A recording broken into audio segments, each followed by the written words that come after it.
इस ऐतिहासिक विश्लेषण में हम इतिहास के एक ऐसे पन्ने को पलटने वाले हैं जिसे शायद समय ने लगभग भुला ही दिया है। देखिए, जब हम प्राचीन भारत की बात करते हैं तो हमारे दिमाग में बड़े बड़े साम्राज्य, सत्ता की भूख और विशाल सेनाओं की तस्वीरें आती हैं, राइट?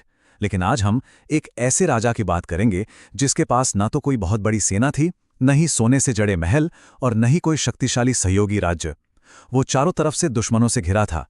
फिर भी उसके पास कुछ ऐसा था जो हथियारों से कहीं ज्यादा खतरनाक था। आज हम उस शासक की कहानी जानेंगे जिसने बिल्कुल अकेले खड़े होकर एक ऐसे विशाल साम्राज्य को चुनौती दी जो रातों रात पूरे के पूरे राज्यों को निगल जाया करता था।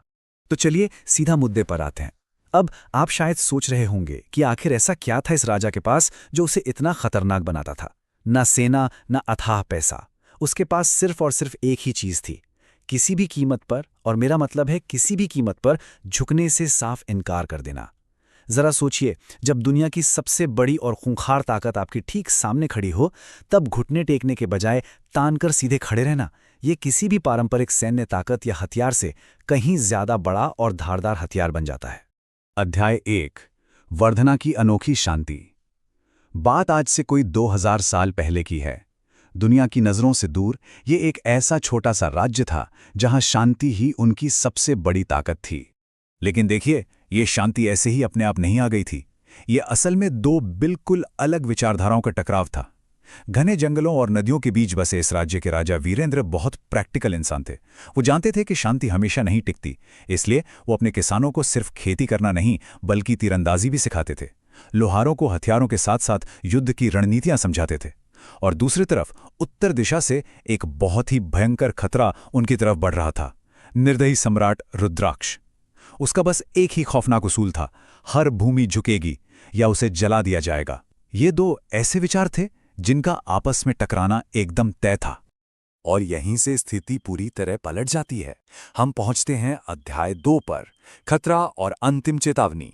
सम्राट रुद्राक्ष की जो विशाल सेना थी वो बिल्कुल किसी आंधी की तरह आगे बढ़ रही थी। एक के बाद एक बड़े बड़े राज्य ताश के पत्तों की तरह गिरते जा रहे थे। ताकतवर राजाओं ने अपनी जान बचाने के लिए बिना लड़े ही घुटने टेक दिए थे। और जब केवल वर्धना बचा तो सम्राट के संदेशवाहक ने राजा वीरेंद्र के दरबार में आकर एक बहुत ही सीधा और खौफनाक अल्टीमेटम दिया। सम्राट के सामने झुको या मिटने के लिए तैयार हो जाओ। जाहिर है, इस बात को सुनकर पूरे दरबार में जैसे दहशत फैल गई। वर्धना के मंत्री पूरी तरह घबरा गए थे, और लाजमी भी है क्योंकि वे इतनी बड़ी सेना से भला कैसे लड़ सकते थे जो उनसे आकार में 10 गुना, जी हां 10 गुना बड़ी थी। और ये चीज बहुत ही बेहतरीन तरीके से दर्शाती है कि एक सच्चा लीडर संकट के समय कैसे सोचता है। जब चारों तरफ मौत का डर मंडरा रहा था, तब राजा वीरेंद्र बिल्कुल शांत थे। उन्होंने अपनी मातृभूमि और अपने लोगों की तरफ देखा। उन्होंने डर से कांपते हुए मंत्रियों को कोई लंबा चौड़ा किताबी भाषण नहीं दिया, बस एक सीधा सा वाक्य कहा, जो राज्य एक बार झुकता है वो हमेशा घुटनों पर ही रहता है। ये सिर्फ एक राजा का आदेश नहीं था, सच कहूं तो ये वर्धना की आत्मा की आवाज थी।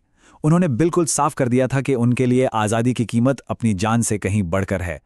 राजा के इस ऐतिहासिक फैसले ने जन्म दिया अध्याय 3 को, वर्धना का अधिक साहस। यहां हमें उनका वो नैतिक साहस देखने को मिलता है जो सच में हैरान कर देने वाला है। आमतौर पर जब कोई इतनी विशाल सेना हमला करने वाली होती है तो क्या होता है? आम नागरिक अपनी जान बचाकर भागने लगते हैं, है ना? लेकिन वर्धना के लोगों ने ऐसा बिल्कुल नहीं किया। भागने के बजाय पूरा का पूरा समाज एक अभेद्य ढाल में बदल गया।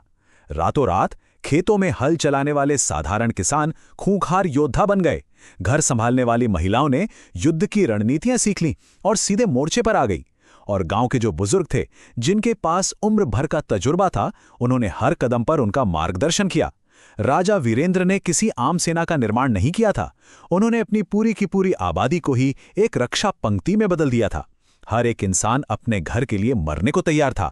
इसके बाद ये संघर्ष एक बहुत ही दिलचस्प मोड़ लेता है। अध्याय 4, गुरिल्ला युद्ध और संघर्ष। जब दुश्मन की विशाल सेना ने वर्धना की सीमाओं में प्रवेश किया तो राजा वीरेंद्र ने खुले मैदान में जाकर बेवकूफ़ी भरा युद्ध नहीं लड़ा। इसके बजाय उन्होंने अपने घने जंगल को ही अपना सबसे बड़ा हथियार बना लिया। सम्राट रुद्राक्ष की सेना को तो लगा था कि ये जीत बहुत ही आसान होगी, लेकिन उन्हें अंदाजा नहीं था कि वर्धना के लोग गुरिल्ला युद्ध की तकनीक में कितने माहिर हैं। वो संकरे रास्तों का फायदा उठाते, जगह जगह छिपे हुए जाल बिछाते और रात के अंधेरे में अचानक हमले करके पेड़ों के बीच हवा की तरह गायब हो जाते। उन्होंने दुश्मन की रसद और खाने पीने का सारा सामान नष्ट कर दिया। यह रणनीति इतनी कारगर थी कि इसने उस विशाल साम्राज्य की सेना का मनोबल पूरी तरह से चकनाचूर कर दिया। दिन हफ्तों में बदल गए और वो विशाल अजय साम्राज्य, जिसे कोई नहीं हरा सका था, अब इस छोटे से राज्य के जंगलों में बुरी तरह हाँप रहा था।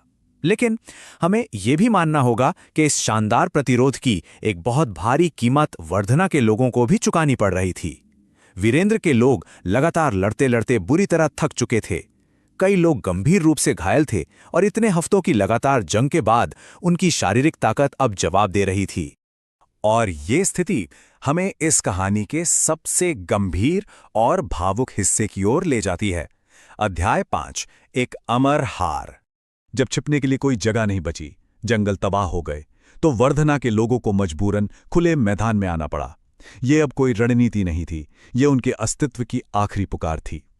अंतिम युद्ध की शुरुआत सुबह होते ही हुई, जब साम्राज्य ने अपना सबसे बड़ा और भयानक हमला बोल दिया।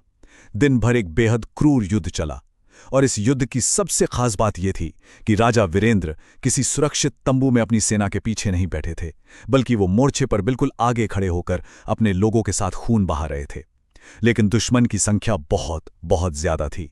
लड़ते लड़ते जब सूर्यास्त हुआ, तो शोर से भरे युद्ध के मैदान में एक भयानक और डरावनी सी शांति छा गई।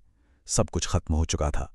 उस शाम शक्तिशाली साम्राज्य जीत तो गया, लेकिन जो हुआ वो इतिहास के पन्नों में हमेशा के लिए दर्ज हो गया।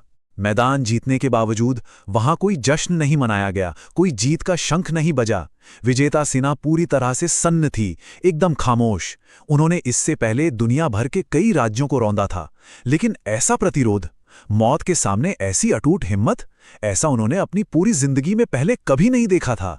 तो यहां समझने वाली सबसे अहम बात यह है कि साम्राज्य ने इसके बाद जो किया वो सबसे ज्यादा चौंकाने वाला था। उन्होंने वर्धाना पर कब्जा नहीं किया। जी हां, वो उस राज्य को वहीं छोड़कर वापस लौट गया। किसी मजबूरी या डर के कारण नहीं, बल्कि उस अडिग साहस और नैतिक ताकत के प्रति गहरे सम्मान के कारण जो वर्धाना के लोगों ने दिखाई थी। सम्राट की सेना को यह एहसास हो गया था कि इस जमीन के लोगों के शरीर को युद्ध में मारा जरूर जा सकता है, लेकिन इनकी आत्मा को कभी किसी भी हाल में गुलाम नहीं बनाया जा सकता। और अंत में यह कहानी हमें इस गहरे सवाल के साथ छोड़ जाती है, क्या कभी कभी एक युद्ध हारने का मतलब असल में कुछ बहुत बहुत बड़ा जीतना हो सकता है? इतिहास अक्सर सिर्फ बड़े बड़े साम्राज्यों और उनकी जीतों को याद रखता है, लेकिन वो उन्हें भी कभी नहीं भूलता जो आखिरी सांस तक झुकने से इनकार कर देते हैं। राजा वीरेंद्र और वर्धना के लोग, भले ही वो भौतिक युद्ध हार गए हों, लेकिन उन्होंने जो अमर नैतिक जीत हासिल की, वो आज भी हमें ये सोचने पर मजबूर करती है कि आखिर सच्ची जीत कहते किसे हैं। यह इतिहास का एक ऐसा सवाल है जो हमेशा गूंजता रहेगा।